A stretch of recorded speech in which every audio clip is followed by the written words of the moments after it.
Bonjour les amis, j'espère que vous allez bien. Donc bienvenue dans cette nouvelle vidéo. Alors aujourd'hui on va voir ensemble l'importance du pH dans le sol de votre potager ou même pour vos arbres fruitiers. Puisqu'en effet, un pH trop acide ou trop alcalin peut bloquer l'absorption de certains nutriments et donc vos plantes ne se nourriront pas correctement. Donc au programme de cette vidéo, on va voir ensemble chaque nutriment, à partir de quelle plage ils sont bloqués, trop acides, trop alcalins. On verra également la plage idéale pour la culture des légumes. Je vous ai préparé des tableaux pour les deux, donc je vous les mettrai à l'écran. Je vous montrerai, si vous n'avez pas de pH mètre, comment faire un petit test pour avoir une idée. Ce ne sera pas précis, ça ne vous donnera pas la virgule, mais vous aurez une idée de si votre sol est trop acide ou trop alcalin, avec un petit test simple à faire à la maison.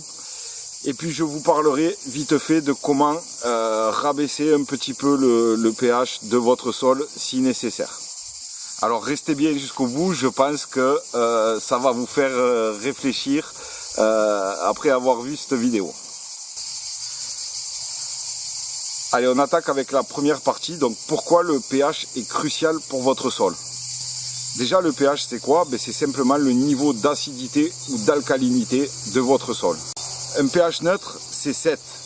En dessous de 7, on va considérer que ça devient légèrement acide. En dessous de 6, on commencera vraiment à être dans des sols un peu plus acides. Au-delà de 7, on va commencer à rentrer dans des sols alcalins. Et au-delà de 7,5, ça commence à devenir pas mal alcalin.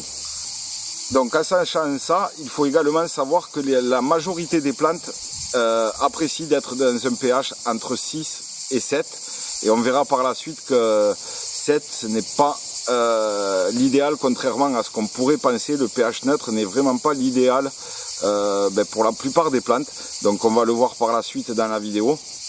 Le pH, c'est franchement la base si vous voulez avoir des plants en parfaite santé qui assimilent tous les nutriments. C'est vraiment indispensable de l'avoir au plus juste. Surtout que si vous faites beaucoup d'apports en compost, bien sûr ça va dépendre de ce que vous mettez dans votre compost, mais bien souvent de nombreux apports en compost dans votre sol potager vont avoir tendance à augmenter votre pH. Donc c'est vrai que vous pouvez l'avoir bon une année, mais essayez de le surveiller régulièrement. Toutes les années, faites un petit test. Parce que si vous faites je le répète, de nombreux apports en compost, ce pH peut avoir tendance à monter. On passe maintenant à la partie 2, dans laquelle on va voir quels nutriments sont bloqués dans un pH trop bas et quels nutriments sont bloqués dans un pH trop haut. Donc je vous mets un tableau à l'écran avec tous les... Bon, ils y sont peut-être pas tous, mais il y en a un paquet. Donc tous les nutriments que vos plantes peuvent assimiler, donc l'azote, le phosphore, le potassium, le calcium, le magnésium, le soufre, le fer, le manganèse, le bore, le zinc, le cuivre et le molybdène. Donc si on regarde ce tableau dans son intégralité, on va se mettre sur le chiffre 7. On voit que la plupart des éléments sont assimilables au pH de sol à 7. Par contre, on voit que le manganèse et le fer, eux, se situent à 6,5. Au-dessus de 6,5, les plantes vont avoir beaucoup de mal à l'assimiler. A contrario, on voit que le magnésium et le calcium ne sont assimilables qu'à partir d'un pH de 6,5. Donc, si vous êtes en dessous de 6,5, les plantes auront du mal à absorber ce magnésium et ce calcium. Dans un sol vraiment très acide, quand on arrive à 5,5, il y a même des risques de toxicité avec le fer et le manganèse qui vont devenir toxiques. Donc en conclusion de cette deuxième partie,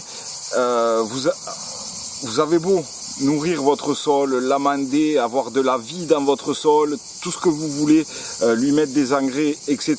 Si votre pH n'est pas bon, en fait, vous nourrissez vos plantes, certes, mais elles ne vont pas bénéficier de tout ce que vous leur apportez.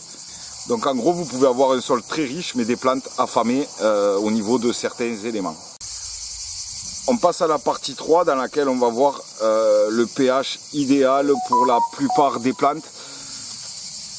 Donc je vous mets un tableau à l'écran. Elles n'y sont pas toutes. Si jamais vous avez besoin, si vous voulez connaître, moi je m'étais fait un tableau avec quasiment toutes les espèces du potager. Donc si vous voulez connaître le pH d'une variété qui n'est pas affichée dans ce tableau, n'hésitez pas à me le dire dans les commentaires, je vous répondrai. Donc la plupart des légumes, ils aiment être dans un pH entre 6 et 7. Mais les tomates, les carottes, les courgettes par exemple, ou les courges, elles vont préférer un pH entre 6 et 6,8. Les choux et les épinards, qui s'associent très bien ensemble d'ailleurs, aiment un pH un peu plus élevé, qui est autour de 7 à 7,5. Donc encore une fois, si on regarde ce tableau, on voit que la cisure entre les légumes qui aiment l'acidité, les légumes qui aiment les sols un peu plus alcalins, elle est à 6,5. Si vous avez un pH de sol à 6,5, quasiment tous vos légumes s'y plairont, à l'exception de la pomme de terre, qui elle aime les pH compris entre 5 et 6, mais 5 c'est très très acide. N'oubliez pas ce que je vous ai dit, le fer et le manganèse peuvent devenir toxiques. Donc restez toujours au-dessus de 6, même pour les pommes de terre. En conclusion, si on regroupe ces deux tableaux, vous vous souvenez que pour le tableau de l'absorption des nutriments, l'optimum c'était 6,5, puisqu'à 6,5, tous les nutriments sont absorbés par les plantes à un pH de 6,5. Et pour les légumes, qu'on vient de voir, excepté la pomme de terre, on voit que la plage idéale, 6,5, tous les légumes la prennent en compte. Dès qu'on va passer au-dessus de 6,8, les tomates par exemple ne seront plus dans un sol idéal pour elles, bien que ça va pousser, vous allez avoir des tomates bien sûr, mais vous aurez de meilleurs résultats si vous arrivez à abaisser légèrement ce pH aux alentours de 6,5, et là vous pourrez cultiver tous les légumes tout simplement, et ils seront au mieux. Idem pour les fraisiers. Les fraisiers ils vont aimer être dans des sols entre 6 et 6,5. C'est là que vous aurez les meilleurs résultats. Allez, maintenant on passe à la pratique. Je vais vous montrer comment tester grossièrement le pH de votre sol. Ça va pas vous donner à l'unité près le pH, attention. Hein. Mais vous allez pouvoir savoir, ça peut arriver, sans que vous le sachiez, si vous avez un sol qui est trop alcalin ou un sol qui est trop acide. Alors pour réaliser cette expérience, vous aurez besoin tout simplement d'un récipient, d'un peu de terre sèche de votre jardin que vous voulez tester, du vinaigre blanc non parfumé et du bicarbonate de soude. Donc pour l'étape 1, on va tester l'alcalinité de votre sol avec du vinaigre. Donc pour cela c'est simple, vous mettez un peu de terre dans un récipient, un verre, un bol, ce que vous voulez, et vous venez y verser un petit peu de vinaigre dessus pour que ça recouvre, vous ne le noyez pas, que ce soit à ras de votre substrat. Un petit peu, si vous voyez de la mousse, c'est que votre sol est légèrement alcalin. Si ça commence même à buller, c'est que là il va devenir, c'est que votre sol est vraiment, il commence déjà à être bien alcalin, peut-être avec un pH au-dessus de 7,5 déjà, voilà. Alors après, si ça vous fait de la mousse, je vous conseille d'investir dans un pH mètre à calibrage, pas les sondes qu'on plante dans la terre, c'est pas précis. Vous achetez ça commence, il y en a à 30 €, des pH mètres à sonde en verre avec les solutions d'étalonnage, et vous viendrez mesurer le pH précis de votre sol. La deuxième partie, donc on va tester maintenant l'acidité du sol.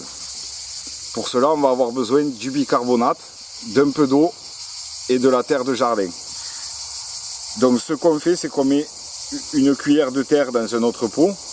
On ajoute un petit peu d'eau pour faire une espèce de boue. Et puis on y met dessus une pincée de bicarbonate. Si ça mousse, le sol est acide. Si vraiment vous commencez à avoir des bulles, c'est qu'il commence à être très acide. Donc en gros, comment ça marche? Eh bien, le vinaigre, en fait, il réagit avec les carbonates qui sont présents en masse dans un sol trop alcalin.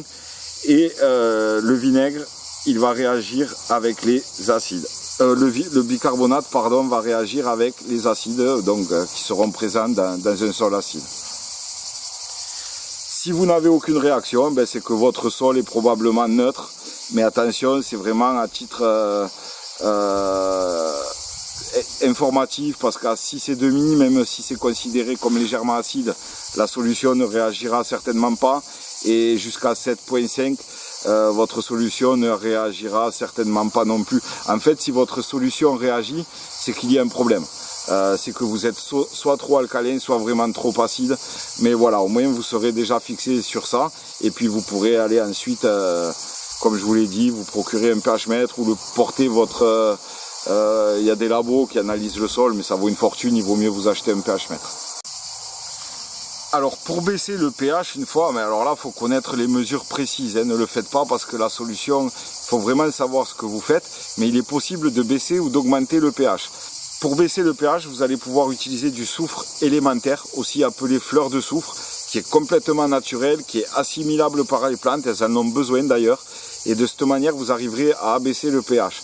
Alors j'ai trouvé des dosages sur un sol sableux. Pour abaisser le pH de 0,5, par exemple si vous êtes à 7 et le mettre à 6,5, il va falloir ajouter à peu près 40 grammes par mètre carré de soufre élémentaire. Pour un sol limoneux, on va être aux alentours des 60 grammes par mètre carré pour baisser toujours de 0,5 unités.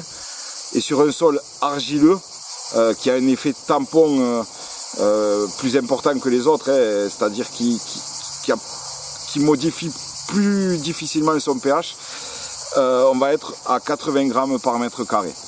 Alors si vous faites ça, je vous conseille, il faut à peu près 2 mois pour qu'il y ait un résultat dans le sol. Si vous faites ça, faites-le en fin de saison, vers le mois de septembre, octobre là. Vous faites déjà allez-y doucement, vous faites même un peu moins, vous restez à 40 grammes au dosage, vous allez avoir 6-7 mois avant que la saison reprenne, hein. Donc vous le faites vers octobre, novembre, décembre, janvier, février, mars, avril, vous avez 6 ou 7 mois, donc vous allez pouvoir le faire en plusieurs fois. Vous commencez avec 40 grammes, au moins vous ne prenez pas de risque au mètre carré. Vous attendez 2 mois, vous arrosez bien sûr, il faudra maintenir la vie du sol, etc. Vous refaites une mesure. Mais là, il vous faut par contre un pH mètre précis. Je vous mettrai un lien si vous voulez. Si vous n'êtes toujours pas à 6,5, ou à la mesure que vous aimeriez être, eh ben, vous rajoutez la dose. Et voilà, et ainsi de suite jusqu'à ce que la saison arrive. C'est plus facile. Faut y aller doucement parce qu'il est plus facile de baisser le pH d'un sol que de le remonter. Il y a d'autres méthodes pour baisser le pH d'un sol, les aiguilles de pin, le broyat de bois résineux, le compost de feuilles. Ça va baisser le pH, mais ce ne sera pas aussi rapide et aussi efficace que la fleur de soufre. Pour augmenter le pH, là on va utiliser de la chaux dolomique, qui est aussi naturelle, riche en calcium et en magnésium. Sur un sol sableux, on va mettre 100 grammes à peu près au mètre carré pour augmenter le pH de 0,5 unités. Sur un sol limoneux, on sera à 150 grammes au mètre carré, et sur un sol argileux, on va être à 200 grammes au mètre carré. Vous pouvez également utiliser de la cendre de bois avec modération, parce que là ça peut aller très vite aussi, ou du compost mûr équilibré. C'est pour ça que je vous disais que le compost a tendance à rehausser votre pH. Donc si vous en utilisez beaucoup, surveillez régulièrement, au moins chaque année, le pH de votre sol. Pareil, il y a tout un hiver pour faire monter le pH, en septembre-octobre, là, quand vos cultures sont finies. Si vous voulez vraiment connaître le sol, vous y allez petit à petit. Vous commencez avec la dose pour un sol sableux, qui est la dose minime. Vous mesurez 2 mois après, voir l'évolution. S'il en manque, vous refaites. 2 mois après, vous revenez, etc.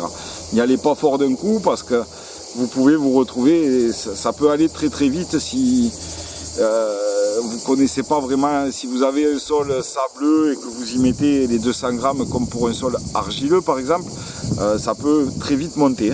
Donc allez-y, ça c'est des dosages voilà, approximatifs, allez-y doucement et mesurez. Donc voilà, en conclusion, on peut dire que comprendre le pH de son sol et le maîtriser, c'est vraiment la clé de fertilité d'un potager productif. De manière générale, moi le pH que j'aurais tendance à vous recommander par rapport au tableau qu'on a vu, aussi bien les pH, la moyenne des pH qu'aiment les légumes et la moyenne, le seuil de pH dans lequel les nutriments sont absorbés ou pas, on est à 6,5 tout simplement. En dessous de 6,5, certains nutriments ne seront pas absorbés. Au-dessus de 6,5, d'autres nutriments auront du mal à être absorbés. Et si on compare ça à la plage idéale pour tous les légumes, on est en plein dedans. Tous les légumes vont se plaire dans un pH à 6,5, hormis les pommes de terre qui aiment légèrement moins, mais à 6,5 elles pousseront très très bien. Et les choux et les épinards qui aiment à partir de 7, mais vous inquiétez pas, à 6,5 ils pousseront très bien aussi puisqu'ils auront accès à tous les nutriments de votre sol. Allez, c'est fini pour cette vidéo, j'espère qu'elle vous aura plu. Comme à chaque fois, si c'est le cas, n'oubliez pas de vous abonner si c'est pas fait. Mettez un pouce levé et dites-moi en commentaire si vous saviez tout ça, l'importance du pH, etc., du sol pour la culture de votre potager. Allez, à très vite pour une prochaine vidéo, ciao!